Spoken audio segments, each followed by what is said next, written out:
Buenos días chicos, hoy vamos a iniciar nuestra clase de historia, geografía y democracia con tres temas importantes. El primero, el Islam. En el segundo caso histórico, el Imperio Carolingio, y vamos a resumir con los procesos de cultura democrática con énfasis en cátedra de los afrocolombianos sobre qué son las etnias en nuestro país. Iniciamos con la cultura musulmana. Si se pueden dar cuenta, en el presente mapa vamos a ver los continentes que van a componer el mundo antiguo: Europa, Asia y África. Nos vamos a ubicar en la actual Arabia, en la ciudad de La Meca. Más o menos queda ubicada en este punto.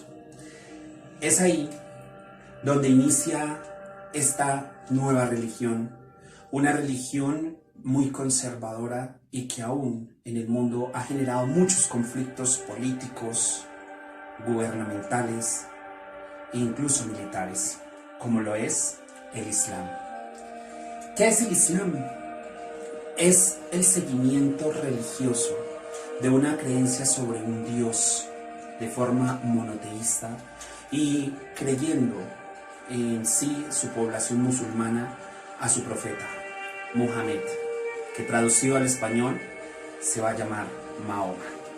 Es por tanto que Mahoma va a nacer en la ciudad de La Meca hacia el año 570 y muere hacia el año 632.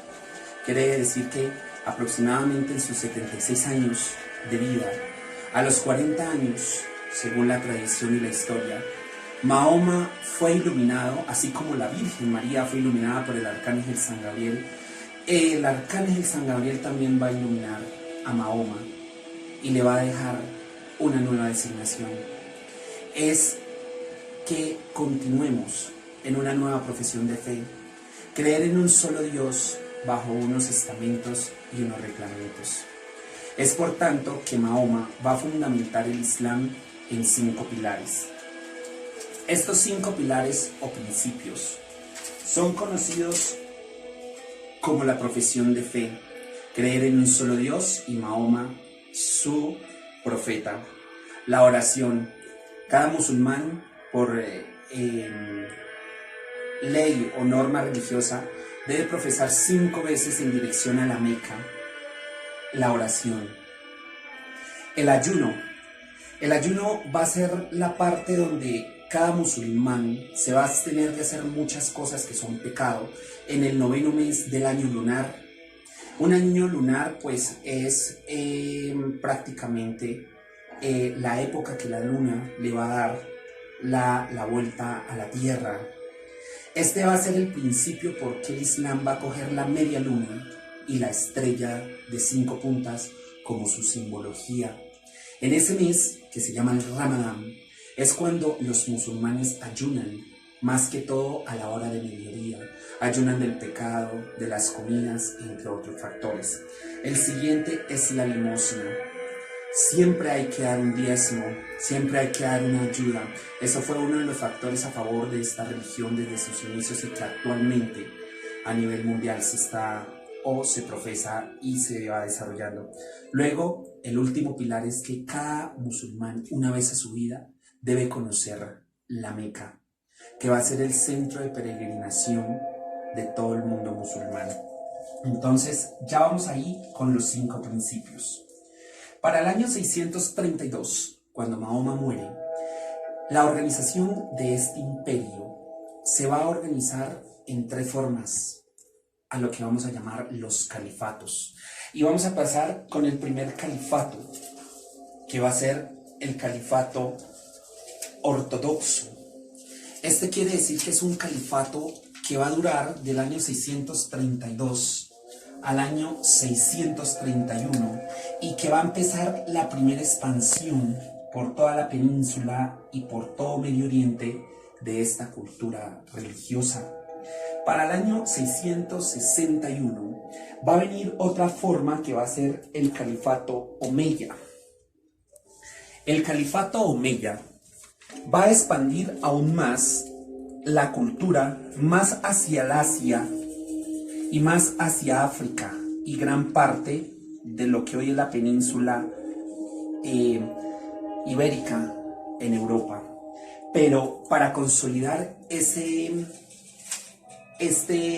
esta cultura musulmana, viene por último el califato abasí, que va a estar desde el 750 hasta el 258 de nuestra era, y el cual se va a fundamentar aún más en el desarrollo cultural. Es aquí donde la cultura musulmana crea las primeras bibliotecas, crea una gran cultura universitaria del saber científico, como la adopción de las matemáticas, del arte, entre otros aspectos. Si se van a poder dar cuenta, para el año de 750 y 1258, el mundo musulmán va a hacer que el imperio bizantino, que va a ser el imperio que estudiamos en la anterior clase, se debilite un poco, pero va a tener un freno en el imperio carolingio, que es el tema que sigue. Por tanto, es aquí donde en España, en Europa, se va a ver una transición, una conjugación, una mezcla de culturas. Es ahí donde los europeos aprenden de matemáticas aún más, aprenden del comercio, aprenden de las artes, y es ahí donde vamos a hablar de cuáles son los aportes culturales que nos deja esta gran cultura. Entonces, en el arte, el imperio islam nos va a dejar una forma artística que se va a llamar cromática. Quiere decir que son muchas las figuras geométricas, el uso de la cerámica normal, la cerámica vidriada, que es lo que llamamos los azulejos, así como la cerámica de la cocina, de los enchapes del baño, los cuales nos van a permitir dar estructuras matemáticas. Las fuentes de agua en los grandes patios son una fuente importante. Las cúpulas de las mezquitas y las culminaciones de los pilares de cada una de las construcciones son uno de los aspectos de esta arte. De ahí, aquí en España, en la invasión que va a durar casi 800 años a 1000 años, vamos a tener una conjugación del arte islámico que va a traer descendencia hinduista, china, y que se va a propagar a España con algo que se va a llamar el arte mudéjar. Es donde el arte judío, el arte islámico y el arte cristiano se van a conjugar, y va a llegar a América en el proceso de descubrimiento de América. Entonces, y del proceso de la colonia, disculpe. Es así como esta cultura, en la lectura que ustedes hicieron y desarrollaron en la guía número 1, nos va a dejar un gran legado para el desarrollo de nuestro continente también, de Europa como tal, y por supuesto de los conflictos religiosos, militares y políticos que el mundo atraviesa hoy.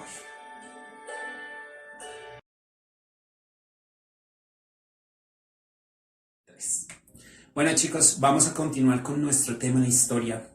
El tema del día de hoy es sobre el Imperio Carolingio. Ahora vamos a hablar de la historia de Europa occidental, de aquel imperio romano que fue invadido por los pueblos bárbaros. Y esos pueblos bárbaros van a empezar a consolidar su gobierno, su forma imperial. Y es ahí donde vamos a iniciar. En la clase anterior veíamos cómo Constantinopla va a ser la capital del Imperio Bizantino y Roma va a ser la capital del Imperio Romano de Occidente. Pero aquí es donde un pueblo bárbaro llamado los francos se van a organizar en lo que hoy es Francia, por eso ahí viene el nombre de Francia como tal, y en la ciudad de Aquisgrán va a ser la capital de ese nuevo imperio, el Imperio Carolingio. Este imperio va a iniciar con unas dinastías, donde vamos a iniciar con Pipino de Heristal. Es el que va a ser un mayordomo de la casa real de los francos, que va a empezar ese proceso político y religioso con Roma. Una vez muerto, va a venir su hijo y su descendencia con Carlos Martel. Carlos Martel va a ser un hombre pequeño, un hombre de 16 años que va a empezar a ponerle el freno a la cultura musulmana que fue la que acabamos de ver. Luego de este va a venir Pipino el Breve, el cual también le va a poner otro freno a los musulmanes, pero va a ser el empuje al desarrollo de Europa como tal. Es ahí Pipino el Breve. ¿Por qué le decían breve? Porque era chiquito, sí, era bajito. Entonces Pipino el Breve va a ser un gran mayordomo también y rey a la vez, que va a tener gran influencia con el Papa en Roma y van a crear una consolidación o como un acuerdo, un convenio iglesia y poder, y va a desarrollar una gran influencia en toda la Europa de esa época. Entonces el Imperio Carolingio va a estar en lo que hoy conocemos como Alemania, la parte sur de Dinamarca, la parte norte de Italia, la gran parte de la península ibérica y alguna parte de las islas inglesas. Es ahí donde vamos a iniciar con este proceso de historia. Una vez muerto Pipino el Breve, su hijo, Carlomagno, va a pasar al poder. Entonces, en esas dinastías, Carlomagno va a crear un convenio más fuerte con Roma, donde le va a dar el poderío a Roma y al Papa de elegir una forma gubernamental, una forma de gobernar el territorio. Y es ahí donde vamos a ver cómo Carlomagno va a dividir en tres formas la sociedad y el gobierno como tal. El primero va a ser el gobierno central. Entonces, en la ciudad de Aquisgrán vamos a tener el gobierno central con el emperador o el rey. Pero su corte, su palacio, va a estar administrado por alguien o por un gran mayordomo que se le va a denominar el chambelán. Entonces, chicos, ustedes en cuentos de los hermanos Grimm, en este cuento de Cenicienta, de los cuentos de los hermanos Grimm, ustedes han podido identificar cómo el rey acusa al chambelán porque su hijo no se ha casado, y es ahí todo donde se desarrolla ese proceso de historia. Entonces el chambelán es como el segundo al mando después del rey en este proceso. Carlomagno va a empezar a mandar a personas de la realeza o de la nobleza a las marcas. Entonces una marca era como decir acá la frontera entre un reino y otro. Esa marca va a darle a esa persona el título de marqués. Pero si ese marqués va a tener una serie de pueblos, ¿sí? O de villas o de aldeas, lo van a denominar el conde de ese condado, que también va a tener que ver con esta parte de las marcas.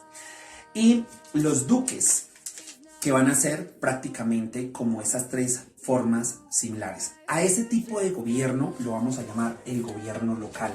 Entonces, desde Aquisgrán, el gobierno local, que va a estar administrado por marqueses, duques y condes, es el que va a estar repartido en todos los poblados de toda la Europa del Imperio Carolingio. Y por último, vamos a tener unos órganos intermedios. Entonces, entre el gobierno central y el gobierno local, vamos a tener unos órganos intermedios que lo van a denominar missi domini. Ellos van a ser como actualmente la Procuraduría, la Contraloría, la Defensoría del Pueblo. Entonces ellos son como los que fiscalizan que los condes, los duques, los marques cumplan con las designaciones del rey. Y de igual manera el obispo, el parroquiano, la persona de la aldea pueda y tenga que desarrollar todo este proceso de administración. Más o menos para el año 800 de nuestra era, este imperio va a empezar a decaer. ¿Cómo va a empezar a decaer? Ya más adelante lo vamos a hablar, pero vamos a ver cómo Europa, en Aquisgrán, va a empezar un desarrollo cultural muy importante. Entonces Carlomagno nos va a empezar a desarrollar cultura. Van a venir las primeras universidades, las primeras catedrales, los monasterios y los grandes palacios. Aquí en las universidades, Carlomagno, pues como la gente en esa época era netamente ignorante y letrada, va a empezar a traer los mejores científicos, profesores de Europa, de todas sus aldeas, y empiezan a estructurar el conocimiento.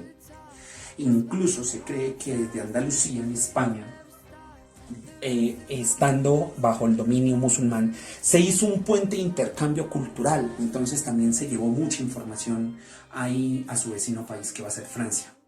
Es ahí donde van a nacer las primeras universidades, como la escuela de Aquisgrán, que va a ser la primera que va a empezar a desarrollar la cultura como tal. Empieza la construcción de catedrales. Ya las catedrales empiezan a formarse en pilares que van a terminar en puntas, y a esto va a empezar un sistema o una corriente artística que se va a llamar el arte gótico. El arte gótico va a darle más esplendor al desarrollo de ciudades, de palacios, etc.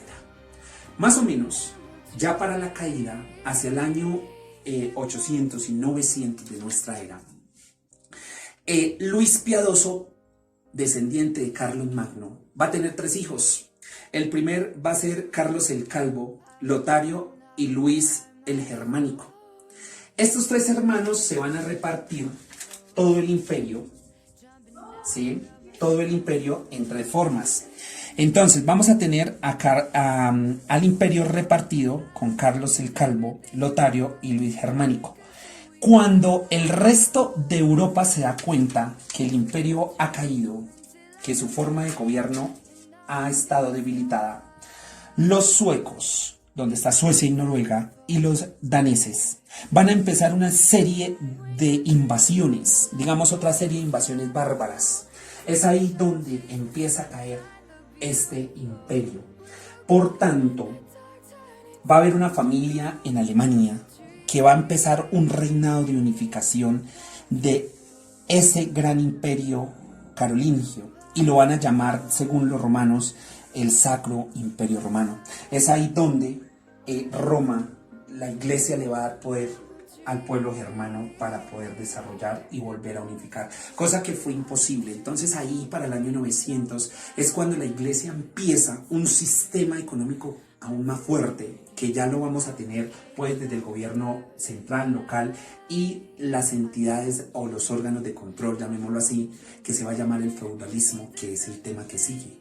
Con base a eso, vamos a ver cómo el feudalismo va a generar las cruzadas, y las cruzadas nos van a generar el mercantilismo, tema por el cual van a descubrir a América hacia el año 492 por Cristóbal Colón, 1492 por Cristóbal Colón. Entonces es ahí donde vemos el Imperio Carolingio. Por tanto, chicos, ustedes van a desarrollar un taller de 3 puntos sobre este tema, algo sencillo, que durante el día de hoy y el próximo domingo deben colgar. Esto con el fin de que puedan estudiar para las evaluaciones. A continuación, vamos a pasar a cátedra de afrocolombianos de la parte de democracia.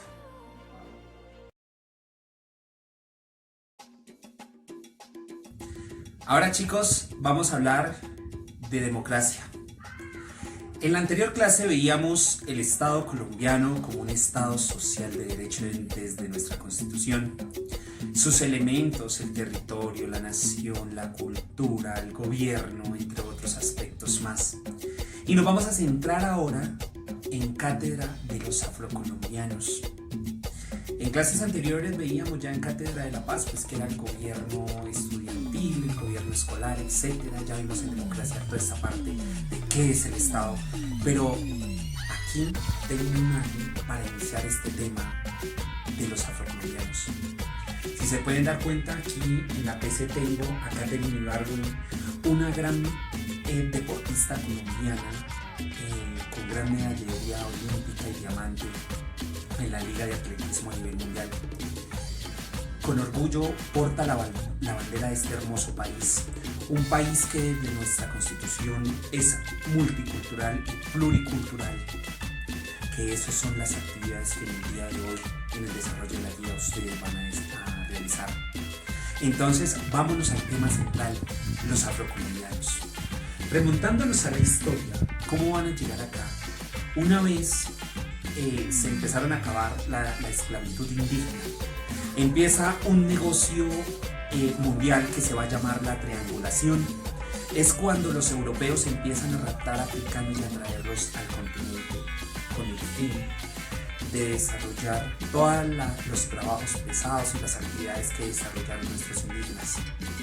Al traer esta gente, vamos a tener una nueva forma de colonia o una nueva forma cultural. Entonces se van a mezclar las raíces de África con las raíces indígenas y las raíces criollas, y empieza este proceso multicultural y etnográfico en Colombia, a lo que vamos a llamar el mestizaje. Iniciando el año, más o menos el 2 de febrero, nuestra cantante Shakira en el Super Bowl retornó a bailes que la cultura de nuestro país va a adoptar. Son bailes y movimientos que provienen de África. Y es ahí donde vamos a hablar del tema central de hoy, que son las etnias. Entonces, Colombia, aparte de tener una gran mayoría criolla y mestiza a la vez, va a tener etnias. ¿Pero qué es una etnia? Entonces, chicos, es el conjunto de personas que comparten un sistema de cultura, religión diferente a otro, pero pertenecen a una nación, como es el caso de nuestras culturas indígenas actuales en Colombia, que son más o menos 36 lenguas nativas, pero a ellos también se les debe adoptar la etnia afrodescendiente. Son familias que provienen su descendencia desde África y que tienen adopción de la cultura colombiana, pero también viene la cultura rum. La cultura rum son los gitanos que llegan desde Europa en el proceso de la colonia, que en Colombia no es tan grande, pero sí poseemos gran riqueza cultural. Entonces es ahí donde vamos a hablar de esta parte multicultural, varias formas de procesos culturales que vive nuestro país. Entonces, el folclore colombiano en los ritmos del Pacífico. Vamos a tener en cuenta esos movimientos del tambor, que genera el tambor, la marimba, etcétera, que son característicos en la cumbia colombiana, en la champeta colombiana, incluso se han adaptado al reggaetón nacional, que es el furor que ustedes actualmente les gusta bailar. Entonces, chicos, es ahí como empieza este tema de los afrocolombianos. Entonces, los afrocolombianos son esa descendencia africana que se mezcla con la cultura nacional desde los procesos de colonia en la historia colombiana.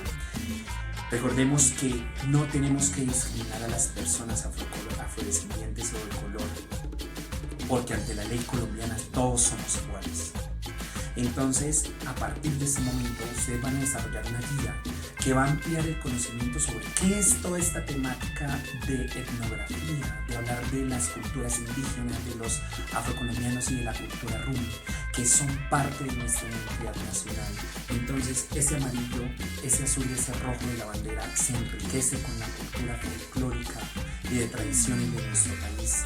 Así como los señores nos dejaron el sombrero volteado, los chichas, la chicha y las arepas, los taironas, las hamacas y la cultura de la sal, y los quimbayas todo el proceso orfebre y alfarero que va a dar la identidad nacional. Es ahí donde los invito a que enriquezcamos estos conceptos en el desarrollo de la vida. Por tanto, hasta aquí viene la clase del día de hoy. Nos vemos la próxima clase de hoy.